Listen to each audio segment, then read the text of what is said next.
എല്ലാവർക്കും പ്രജൂസ് കറി വേൾഡിലേക്ക് സ്വാഗതം. വളരെ ഈസിയായി തയ്യാറാക്കാൻ പറ്റിയ ബ്രെഡ് ഓംലെറ്റാണ് ഇന്ന് ഞാൻ ഷെയർ ചെയ്യുന്നത്. ഇതെങ്ങനെയാണ് തയ്യാറാക്കുന്നത് എന്ന് നോക്കാം. ആദ്യം ഓംലെറ്റിനുള്ള മുട്ടയുടെ മിക്സ് റെഡിയാക്കാം. അതിനായി ഒരു ബൗളിൽ 2 മുട്ട പൊട്ടിച്ചൊഴിച്ചിട്ടുണ്ട്.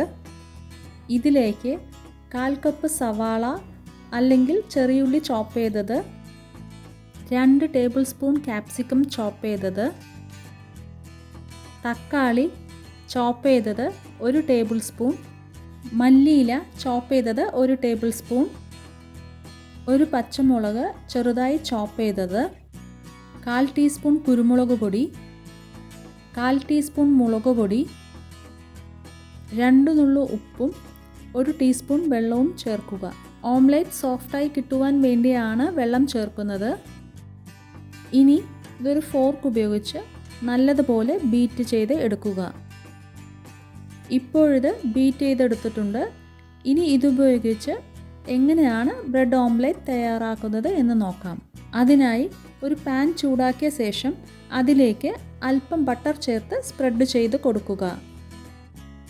ബട്ടർ സ്പ്രെഡ് ചെയ്ത് കൊടുത്ത ശേഷം ഇതിലേക്ക് നേരത്തെ തയ്യാറാക്കി വെച്ച മുട്ടയുടെ മിക്സ് ഒഴിച്ചു കൊടുത്ത ശേഷം സ്പ്രെഡ് ചെയ്ത് കൊടുക്കുക. ഉടൻ തന്നെ 2 ബ്രെഡ് സ്ലൈസസ് മുട്ടയുടെ സെൻറ്ററിലേക്ക് വെച്ച് മുട്ടയിൽ ഡിപ്പ് ചെയ്ത ശേഷം മറിച്ചിടുക.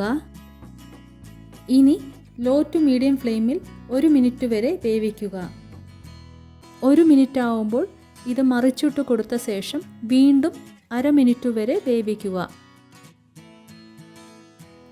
അതിനുശേഷം മുട്ടയുടെ ഇരുവശവും ഇതുപോലെ മടക്കി കൊടുക്കുക. പിന്നീട് ഒരു ബ്രെഡ് സ്ലൈസ് മടക്കി വേറെ ബ്രെഡ് സ്ലൈസിൻ്റെ മുകളിലേക്ക് ഇതുപോലെ വെച്ച് കൊടുക്കുക. ഇപ്പോൾ ബ്രെഡ് ഓംലെറ്റ് റെഡി ആയിട്ടുണ്ട്. ഇനി ഇതൊരു സെർവിങ് പ്ലേറ്റിലേക്ക് മാറ്റാം. ഇത് ചൂടോടുകൂടി തന്നെ സെർവ് ചെയ്യുക. ആവശ്യമെങ്കിൽ ഇതുപോലെ കട്ട് ചെയ്ത് സെർവ് ചെയ്യാവുന്നതാണ്. എല്ലാവരും ഈ ബ്രെഡ് ഓംലെറ്റ് വീട്ടിലൊന്ന് ട്രൈ ചെയ്ത് നോക്കണം. എന്നിട്ട് നിങ്ങളുടെ ഫീഡ്ബാക്ക്സ് അറിയിക്കുക. ഇനി പുതിയൊരു റെസിപ്പിയുമായി വീണ്ടും കാണാം. അതുവരെ ടേക്ക് കെയർ ഓൾ.